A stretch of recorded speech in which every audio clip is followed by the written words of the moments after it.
அப்படியெல்லாம் சோதிக்க மாட்டா. பரணி கிட்ட சொல்லலான்னு பார்த்தா அவளை அமெரிக்கா போற ஆசையில இருக்கா. இத சொன்னா அவ போகாம இருந்துருவா. அவ படிப்பை கெடுக்கணுமா சொல்லு.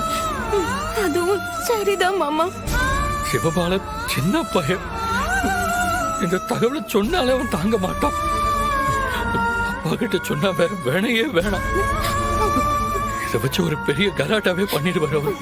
யாருக்கிட்டே இந்த விஷயத்தை சொல்லாம காப்பாத்திர முடியுமா மாமா? காப்பாத்திடாமல ஆகணும். டாக்டர் ஒரு சின்ன நம்பிக்கை கொடுத்திருக்காங்க. மருந்து மாத்திரை எல்லாம் தந்திருக்காவ. 10 நாள் மாத்திரை சாப்பிடணும். அதுல கட்டி கரையிலன்னா அப்புறமா பயாப்சி பண்ணி பார்க்கணும்னு சொல்லியிருக்காவ. அப்படின்னா ஒருவேளை அது கரையிலன்னா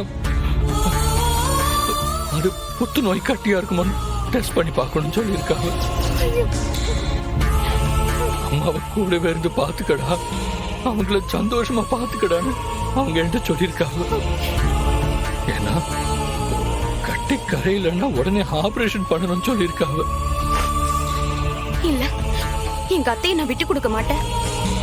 சீக்கிரம் உடனே கிளம்புங்க, நம்ம வீட்டுக்கு போயிருவோம். அத்தையை நல்லா பாத்துக்க வேண்டியது என்னோட பொறுப்பு. புறப்படுங்க மாமா, போவோம். இருடி இரு. இப்படி திடுதுப்புன்னு போய் நின்னா என்ன எதுன்னு எல்லாரும் கேட்க மாட்டாங்களா? நம்ம விஷயத்தை சொல்ல வேண்டி வந்துடாதா? அதுக்காக அத்தை அனாதைய விட்டு சொல்றீங்களா? இருடி இரு, என்ன செய்யலான்னு யோசிப்போம்.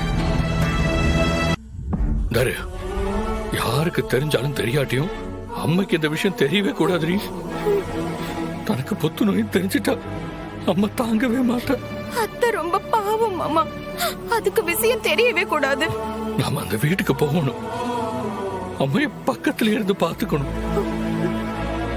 அதுக்கு ஏதாவது ஒரு சின்ன காரணம் கிடைக்கட்டும், உடனே அங்க புறப்பட்டு போயிடலாம்.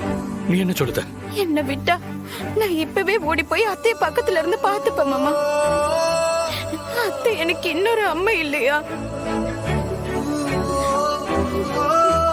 யாருக்கிட்டையும் விஷயத்தை சொல்ல வேண்டாம். மறுநே விடு. முக்கியமா உங்க அண்ணனுக்கு தெரியக்கூடாது. அவனுக்கு தெரிஞ்ச வேற வேணையே வேண்டாம். தாட் போட்டு நான் அழுது ஆர்ப்பாட்டம் பண்ணி இத பெரிய விஷயமா மாத்திடுவான். புரியுது மாமா. அடிதடின்னு வந்துட்டா அண்ணன் ஆறாலையும் ஒண்ணும் செய்ய முடியாது. ஆனா பாசம்னு வந்துட்டா அண்ணன் முட்டாள் மாதிரி தான் நடந்துக்குது.